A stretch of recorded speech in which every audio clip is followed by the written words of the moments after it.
ṣé mọ̀ pé mo yẹn sọ̀rọ̀ lọ mo ní pé ọ̀rọ̀ yìí ó máa take time o ó máa take time díẹ̀ ẹ má bínú mo mọ ibi tí mò ń lọ o ṣóyè yín but mo kọ́kọ́ fẹ́ fún yín mo yẹn sọ lọ ọlọ́run á dá ẹlẹ́jọ́ o wàláì ọlọ́run á dá ẹlẹ́jọ́ mo fà ẹ́ lé kóòtù ọlọ́run mo fà ẹ́ lé kóòtù ọlọ́run lọ́wọ́ kọ́lọ́run dá láàrin mi àti ṣó ti yẹ tó bá jẹ́ pé ìgbà tó mọ̀ mí kọ́ ló padà lọ bá àwọn ìyàwó ẹ̀ tó settle àwọn ìyàwó tó yẹ pò bà wọ́n jẹ́ fún mi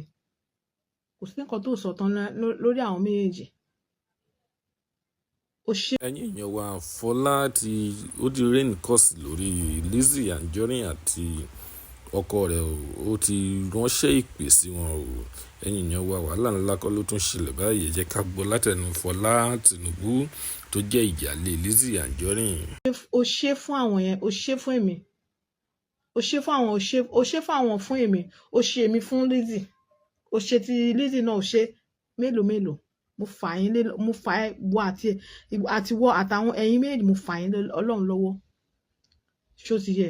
mo fà yín lọ́lọ́run lọ́wọ́ Ọlọ́run á dáa fún ẹ so jẹ́ kí n gbé yẹn sí torí ibi tí mò ń lọ kọ́ nìyẹn mo kàn fi yẹn síbẹ̀ ni ibi tí mò ń lọ kọ́ nìyẹn ọjọ́ kìíní àná tó ṣe ìwà ẹbí tó wù yìí tó wù wá bí tó wù yìí ó rò bó ṣe kà fún mi ni bọ́ ìka tó ṣe ó já síre fún mi òun ló ṣe ń dùn ẹ́ ló ṣe ń jọ ẹ́ lójú báyìí fún kà tó ṣe fún mi torí o expect àánú táwọn èèyàn ṣe mí wọ́n wá ṣàánú mi nìyẹn mo ráàánú àwọn èèyàn ṣe mí láàánú mo rí káàkiri ní gbogbo ibi àwọn tó fẹ́ kí n dárúkọ àtàwọn tó fẹ́ kí n dárúkọ wọ́n ṣe mí láàánú ó wá ń gbógun Lizzy ìwọ ló ń sanwó fún blogger pé kán búlì mi ìwọ gangan gbogbo àwọn bloggers tó padà wá rí òótọ́ lẹ́nìí ìwọ ló sanwó fún gbogbo wọn pátápátá mo ò fẹ́ máa dárúkọ gbogbo wọn pátápátá ìwọ ló sanwó fún wọn pé kán wá búlì mi àtijọ́ tó ti kọ́kọ́ búlì mi àtijọ́ tó ti kọ́kọ́ pè mí tó ṣe wedding tó rán yàn kó wá pè mí tó record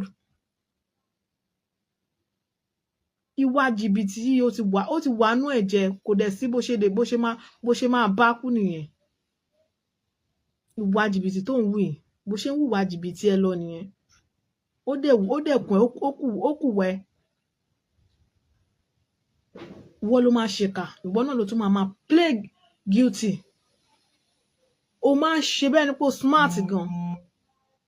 bó ṣe wà yẹn àwọn èèyàn ṣe mí láàánú wọ́n ṣe mí lóore pé ká tó ṣe fún mi Ọlọ́run mọ̀ pé kọ́rọ̀ yìí tó dé social media kí n tó bọ́ sórí social media Ọlọ́run á wọlá pé kọ́rọ̀ yìí tó dé social media mo bẹ̀ ẹ́ mo ní káwọn èèyàn mo rányàn kan wá bẹ̀ ẹ́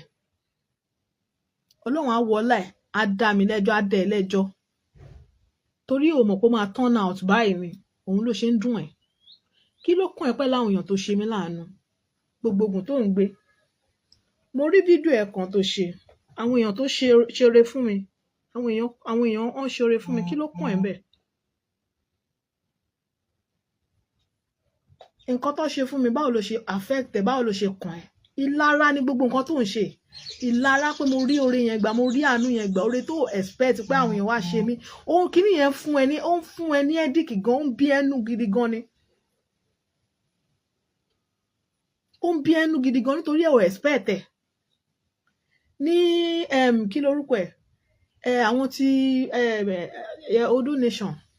nǹkan tó ṣe fún mi wọ́n kọ́lé fún mi kí ló fi affect ẹ nítorí pé o expect oore yẹn pé wọ́n lè kọ́lé o expect ẹ kò sí kankan tó ń dùn ẹ níbẹ̀ ni pé tó fi ń gbógun tiwọn tó fi ń gbógun ti dọ̀kásì lẹ́nìí nítorí pé wọ́n ṣe mí lóore láti bẹ̀ ó ń bí ẹnu kíní yẹn fún ẹ òun ló ṣe ń gbógun tẹni ẹlẹ́ni tó ṣe ń gbógun kò ṣe é níbi ṣó ṣe é ní kankan ni ṣé wọ́n náà ṣe lóore ṣé wọ́n náà ṣe láàánú ni èmi náà ṣe láàánú náà wọ́n fẹ́ ṣe mí níbi Ọlọ́run dẹ̀ gbá àánú dìde sí mi ó dẹ̀ ráwọn èèyàn sí mi wọ́n dẹ̀ ṣe mí lóore ṣé wọ́n gbowó lọ́wọ́ bàbá ńlá kú bàbá ẹ̀ ni wọ́n gbowó lọ́wọ́ ẹ̀ náà ó ní pé ọjọ́ kìíní àná ó sọ̀rọ̀ kan ó ní lọ́jọ́ kìíní àná ó ní mo bọ́sta ó ní mo wá ṣe show ó ní mo okay sorry ó ní mo wá ṣe pé mo buster mo wá sọ wípé mo wá ṣe voice note tó máa ń play lórí kinní ẹ̀ o lè tún play náà tó bá máa gbé tó bá fẹ́ sọ̀rọ̀ lórí fídíò tí mo ṣe tó lè máa analyze ẹ̀ ó ní pé mo wá pé èmi sọ pé èmi ni Lizzy Anjorin gbọ́kọ ẹ̀ ṣé ò gbọ́kọ mi ni no like mi ò fẹ́ sọ̀rọ̀ negative tó rán ní kí n má sọ̀rọ̀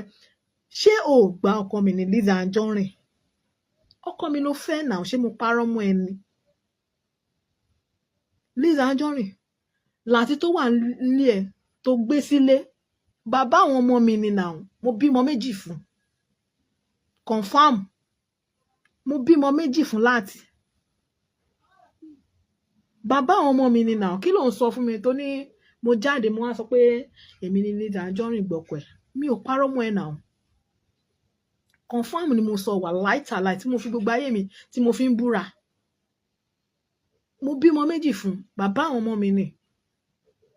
mi ì parọ́ mọ́ ẹ náà irọ́ dà ń bẹ̀ báwo mo ṣe parọ́ mọ́ ẹ báwo mo ṣe blackmail ẹ ṣé ò gbọ́kọ mi ni ṣé mi nìkan ni ṣé ìwọ kọ́ ni Lizzy ni ṣé mo dá Lizzy mọ̀ nínú àwọn celebrity tó ń ṣe fíìmù ṣé mi ò ríran ni mi mọ̀ èyí tó fọ́kọ mi nù wọn ni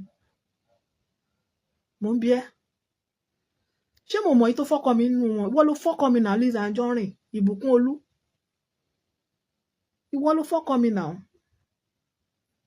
mi daft náà tí n bá tiẹ̀ kàwé mo ọpọlọ kínkínní wà lórí mi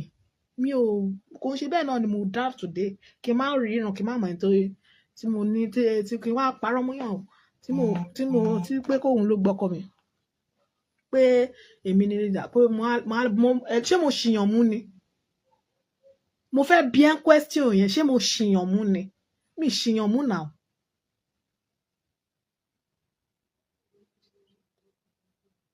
ó fọ́kọ mi náà ó gba ọkọ mi náà ẹni tí mo bímọ fún méjì confam kò sí doubting bẹ́ẹ̀ mi ò parọ́ mọ́ ẹ̀ kí ló wá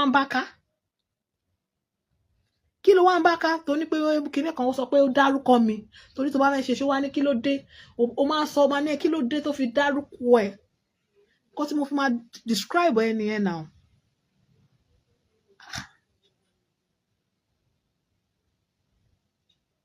nǹkan tí mo fi máa describe ẹni lóòótọ́ kò ń ṣe èmi nìkan ló fẹ́ but nǹkan èmi nìkan ló ṣèkà fún ó ṣèkà fún èmi nǹkan tí mo dẹ̀ máa fi describe ẹni ẹ̀ káwọn èèyàn lè mọ̀ ẹ́ ìwọ ló wá bá mi náà ṣé mo mọ̀ ẹ́ rí tẹ́lẹ̀ ni ìwọ ló wá bá mi